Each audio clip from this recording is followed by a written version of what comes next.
I never thought paper could hurt this much. But there it was, a folded letter, the edges soft with time, sitting on my lap like a ghost I'd been trying to forget. My name is Margaret Hayes, and I'm 81 years old. Most days, I spend my mornings in a small rocking chair by the window, watching the light move across the walls of this quiet little house. People say old age is peaceful, but they never tell you how loud the silence can be, especially when the person you loved most in the world isn't there anymore. His name was Thomas. And this is the story of the last letter he ever wrote to me, the one I wasn't meant to find. We met in the summer of 1957, under a sky so blue it almost looked painted.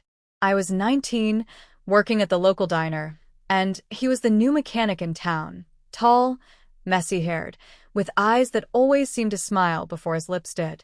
He'd come in every morning, order coffee black, and pretend he didn't know I was watching him. But I was. Everyone in town was. Thomas had that kind of presence, quiet but steady, like he was built from something unshakable. One morning, he left a small note on his napkin. It said, "If you're free on Sunday, I'd like to walk with you by the river." I must have read it 50 times that day. And on Sunday, I showed up. That walk turned into a lifetime. We married 2 years later in a small white church. He smelled of pine and engine oil, and I remember thinking there wasn't a safer place in the world than his arms.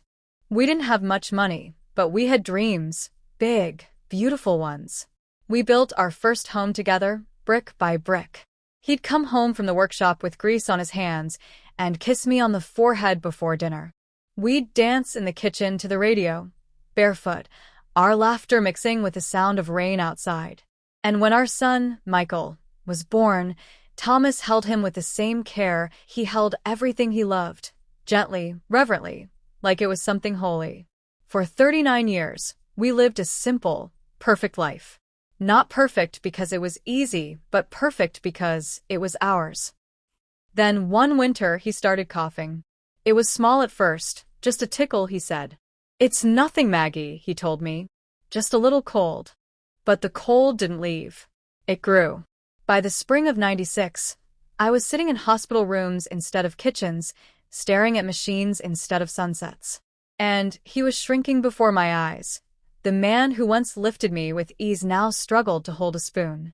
One night, when the nurses had left, he reached for my hand. "Maggie," he whispered, "if anything happens, promise me you'll keep living. Promise me you'll still laugh." Elite. I told him I would. Because you don't tell a dying man you don't know how to live without him. He passed away 3 days later, in his sleep. I held his hand until it went cold. After the funeral, the house became unbearably quiet. His tools sat untouched in the shed. His boots were still by the door. For years, I couldn't move them. It felt like betrayal, like touching them might erase him completely. Time passed, or maybe it didn't. Days bled into nights, nights into mornings. Michael grew up, got married, moved 3 states away. He called when he could, visited when it was convenient. I told him I understood. I didn't. Sometimes I'd catch myself talking to the empty chair across the table, telling Thomas about the weather, about the flowers, about the ache in my knees. And sometimes, when the wind was just right, it almost felt like he answered.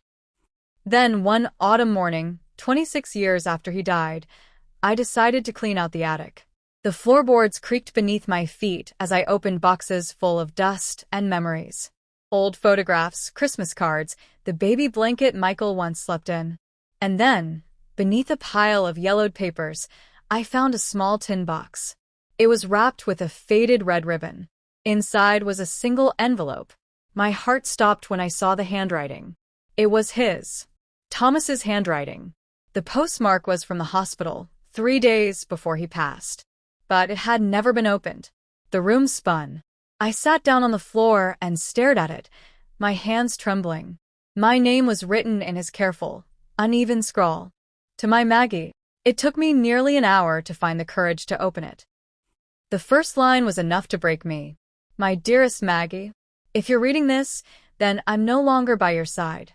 I'm sorry for that. I wish I had more time, but the truth is, I've been living on borrowed moments. I knew long before you did that the days were slipping away, and I couldn't bear to see the fear in your eyes. That's why I didn't tell you sooner. I stopped reading. I pressed the letter to my chest and cried, the kind of crying that comes from the deepest part of your soul. When I finally continued, his words cut deeper. You always said I was your strength, but the truth is you were mine. Every sunrise, every smile, every laugh, that was my reason. Promise me something, Maggie.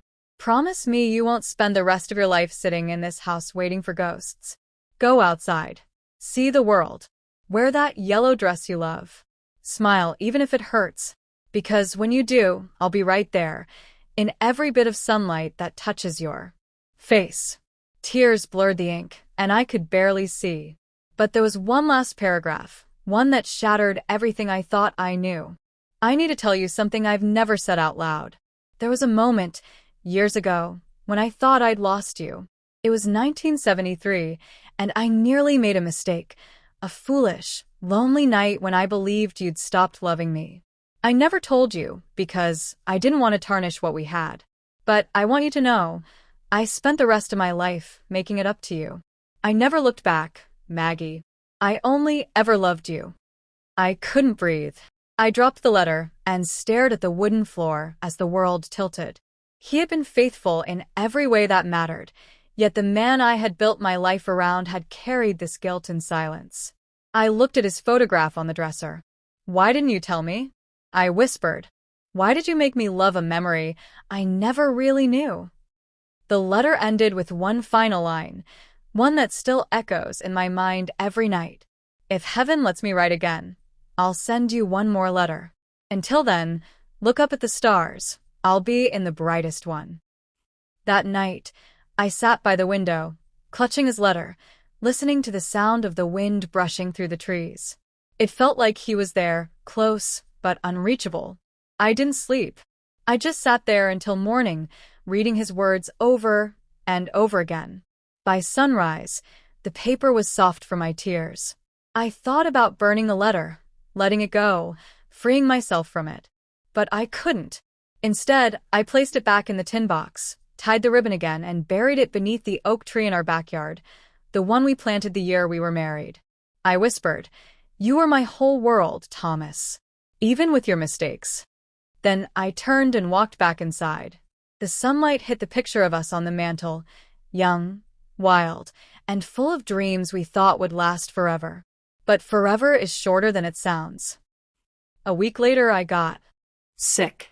Nothing serious at first, just tiredness, the kind that sits deep in your bones. I knew what it was. Age catching up. Loneliness settling in again. Some nights, I'd hold the blanket that still smelled faintly of him, and I'd close my eyes. I'd imagine his voice reading that letter aloud, the warmth of his hand over mine. And when I finally drifted to sleep, I'd dream of him, standing by the river, the same one where he first asked me to walk with him. He'd look at me, smiling that same soft smile, and say, "It's time, Maggie." But I'd wake up before I could reach him. Last winter, I felt it coming, the way the air changes before the snow falls. I called Michael, told him I loved him. He didn't hear the finality in my voice. Maybe that's good. That night, I opened the tin box one last time. I reread the letter under the soft yellow light of the lamp. My tears fell where they had before, tracing the same old stains. And I realized, maybe Thomas had been right. Maybe love doesn't end when someone dies. It just changes shape. I placed the letter back in its box, whispered, "I forgive you," and closed my eyes. That was the last thing I remember before the world went quiet. When Michael came to visit a few days later, he found me still sitting by the window, the box resting in my lap. The letter was open. The last lines circled in faded ink. "If heaven lets me write again, I'll send you one more letter." He said the house felt peaceful, like it was holding its breath. He buried the box next to the oak tree, beside Dad's name carved in stone. And sometimes, when the wind moves through the leaves, it sounds like two voices, soft, familiar, and finally together again.